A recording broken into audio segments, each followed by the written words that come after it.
Hello everybody, welcome to The Wonky Angle, where I talk about electronic music, both new and old. And today I'm going to be talking about the latest album from Michael Menert. Michael Menert and the Pretty Fantastics 1. Now, I can't talk about Michael Menert without first talking about Pretty Lights and the electro-hip-hop soul movement. Now, Pretty Lights is currently the solo project of Derek Vincent Smith, but when it first started back in 2006, it was the collaboration between Derek Vincent Smith and Michael Menert. Now, after their first album, Taking Up Your Precious Time, Menert got caught up in an accident and Smith was forced to carry on Pretty Lights on his own, while Menert, a couple of years later, started up his own solo career. Now, Pretty Lights is quite a special band to me because it was thanks to them, or him, that I realized that I liked hip-hop.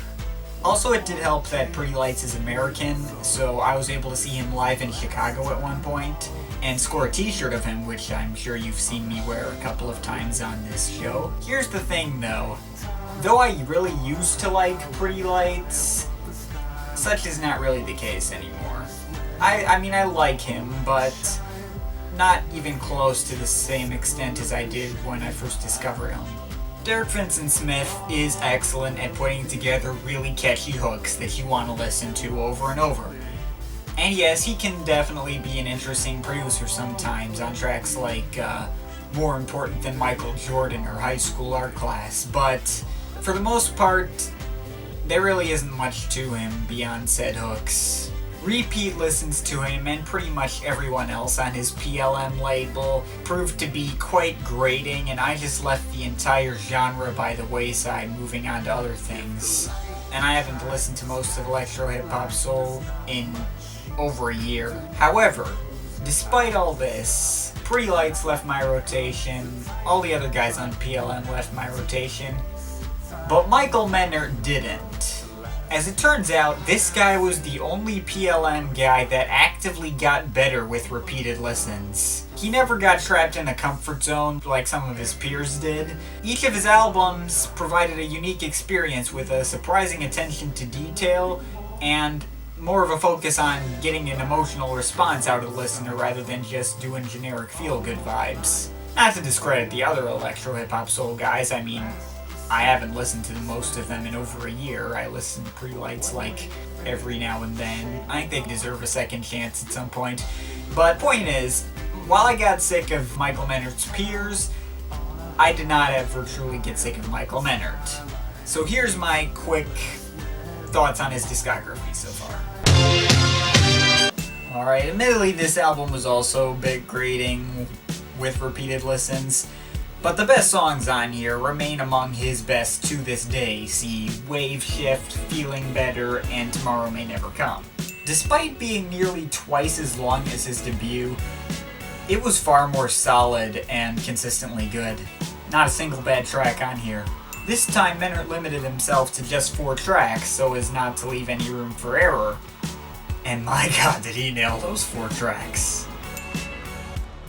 This just got released earlier this year. Though it's not as catchy as previous releases have been, it's probably his most detailed, and it has been his most rewarding with repeated listens. Which brings us to this album here.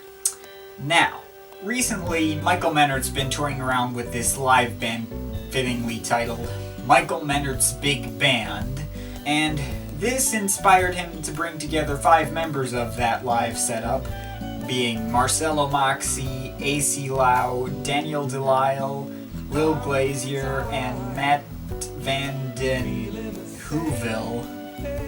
I probably butchered a bunch of those names. But together they created a band called the Pretty Fantastics, and Menert put together an album without sampling anything, and Menert himself even provided the vocals. So, how did it turn out? Well, pretty fantastic.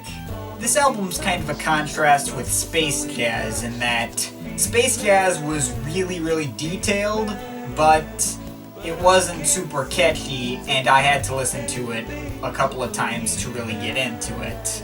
This album was kind of the other way around. On one hand, I'm not super impressed by the attention to detail, at least not to the same extent as I was with Space Jazz, but On the other hand, this album was far catchier and more immediately gratifying. I was into it with just one listen. It's a lot sunnier and happier than any of his previous releases. Right off the bat, we're hit with the infectiously catchy A Pretty Fantastic Intro, which introduces us to this band. So it's bright, catchy, and energetic.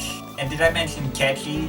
Wowee, pretty fantastic. How you feel? Pretty fantastic. Now this was a really energetic and fun song, but the rest of the album is actually pretty laid back in comparison with the intro. High Noon, for instance, is much more subdued and has kind of a floaty feel to it. This song does a much better job of setting the tone of the rest of the album than the intro actually does.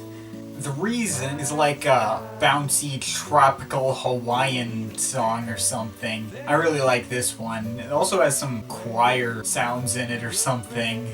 Gives it a nice touch. Then we have Shanghai. That one's a little closer to Menert's earlier work. It's a little more upbeat. There's a lot of buzzing electronic noises, but it's still pretty smooth sounding. Then we have Running Through Airports. That one's an instrumental, and it's very ambient, a little mysterious sounding maybe. Then we have The Problem, which admittedly doesn't stand out that much, but is one of the catchier tracks. Then we have Alright Okay, and I'm gonna be totally honest, this track always kinda catches me off guard, because it prominently features an entire class of school children telling me, it's alright, it's alright, it's okay, it's okay. There was a little kid talking at the very end of the intro track here, but while that was just kind of a little cute little add-on, here it's just kind of jarring.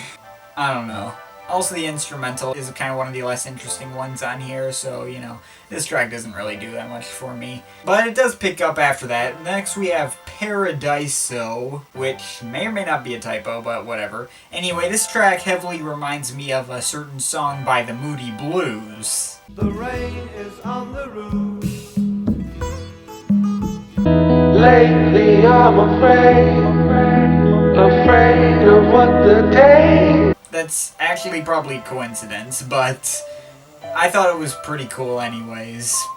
And I like the Moody Blues a lot, so you know. And then we have If You Knew. This is the longest and most fleshed out track on the album. I really like this one. It kind of starts out slow, then gets louder and louder and builds on itself as time goes on. And then finally, the album ends with the simple but effective lullaby, closing out on a peaceful and subtle note. So, overall, though I think Space Jazz was overall a better album, given that it was longer, felt like it had a lot more time and effort put into it. But at the same time, I love this one on first listen, and I give it my recommendation. It may be short, but it's very nice, it's light, it's airy, got a lot of great feel-good vibes. I'm certain I'll be returning to it in the future. Overall, feeling a solid 8 out of 10 on this one. Favorite tracks, Pretty Fantastic Intro, The Reason, Shanghai, Running Through Airports, Paradiso, If You Knew, and Lullaby. Least favorite track, Alright Okay. And yeah, that's pretty much it. If you heard this album, what did you think of it? Make sure to tell me in the comments. Or if you have any other requests for what I should review in the future, make sure to also tell me in the comments. And yeah, that's pretty much it. That's all for today. See you next time.